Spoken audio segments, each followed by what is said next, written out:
and welcome to part 2 of our talk about Sylvia Wynter, and in particular on the concept of the human and rethinking what it means to be human.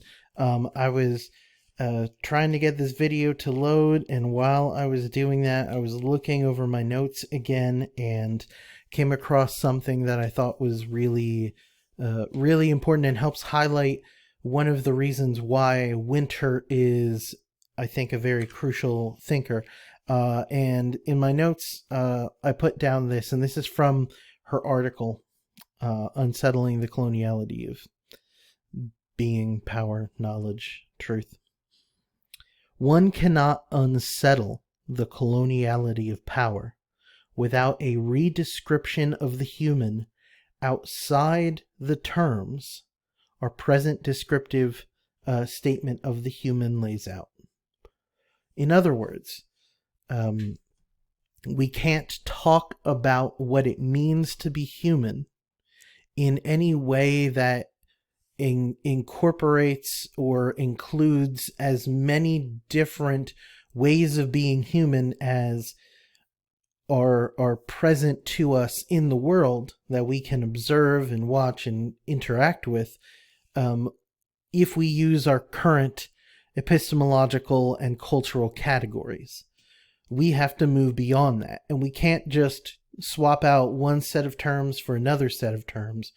We have to think about this at the structural level, and oftentimes that requires having to do what Walter Mignolo has argued, that we need to de-link and unlearn processes and practices and belief systems that we have so strongly latched onto that they end up reinforcing themselves. At the end of the last video, this was the point I was trying to get at, was that our particular descriptions of what it means to be human, or our particular narratives of the world, oftentimes end up being the sort of thing that our belief in them, our commitment to them, at whatever level we might be committed, ends up reinforcing them.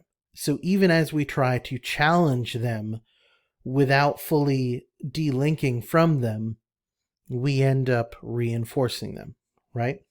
So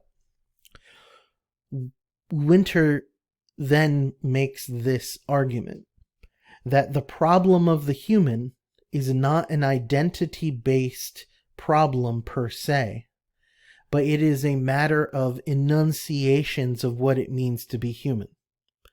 Man 1 and Man 2, this Eurocentric bourgeois idea of what it means to be a human, these are enunciations, ways of saying the human.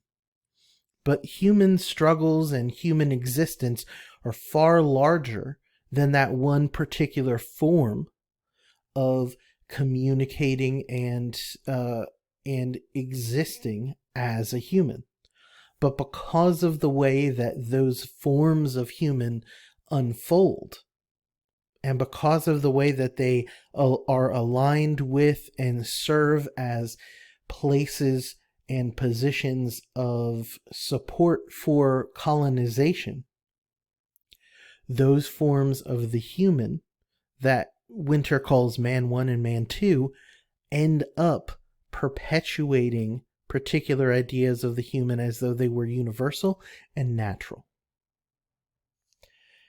Western epistemology has built itself on models of humanness that serve to legitimate the epistemic foundation that created them.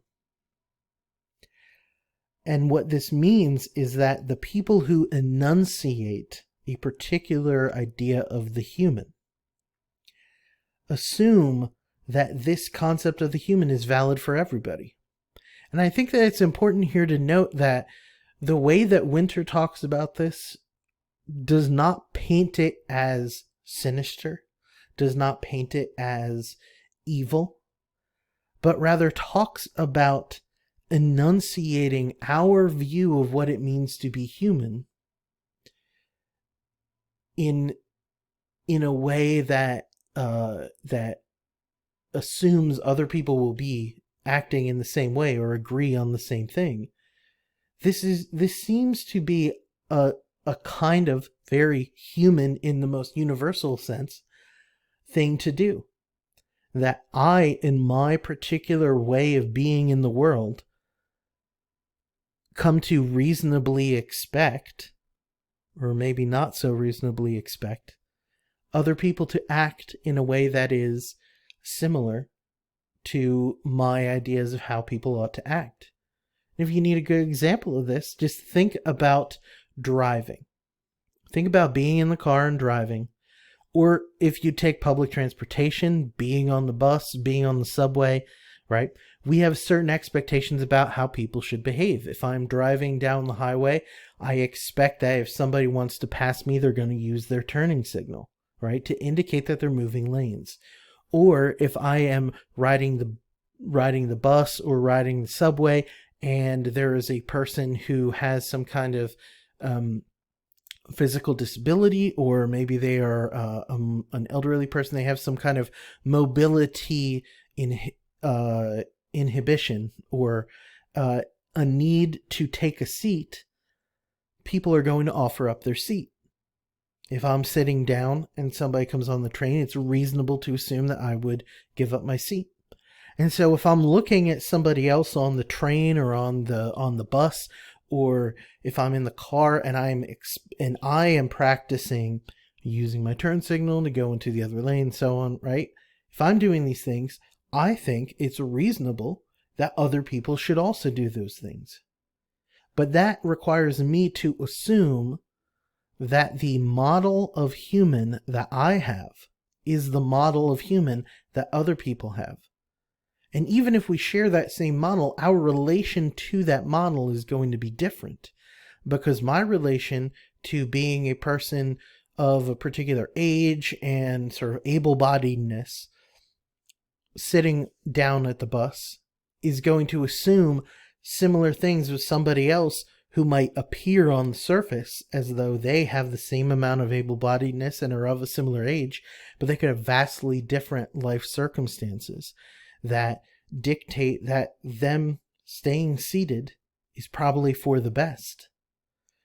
And all of this is just to say that our expectations of what it means to be human, to human in general, are bound up with historical expectations that develop, and this tendency for us to want to universalize them. But historically, they have been universalized in particular ways that have excluded certain groups of people and have included other groups of people. And if you recall back to the live stream before it went down last week, one of the things that Wynter was very keen to highlight is how anti-blackness is at the core of this. When I say these groups that have been historically excluded, chief among them are those who would be designated as black. Chief among them are those who would be designated as female, gender nonconforming, these sorts of things. And Wynter wants to highlight this because it is not enough to just say, oh yeah, and certain groups of people are not included, and that was very unkind. No, this is something far more pernicious than that. These exclusions get baked into how we conceive of what it means to be human. And these exclusions then form the foundation of our epistemological projects. And so the goal that Wynter has then is to move beyond man, a very exclusive type of being human, and towards the human, what that might mean in a very vast and inclusive kind of a way.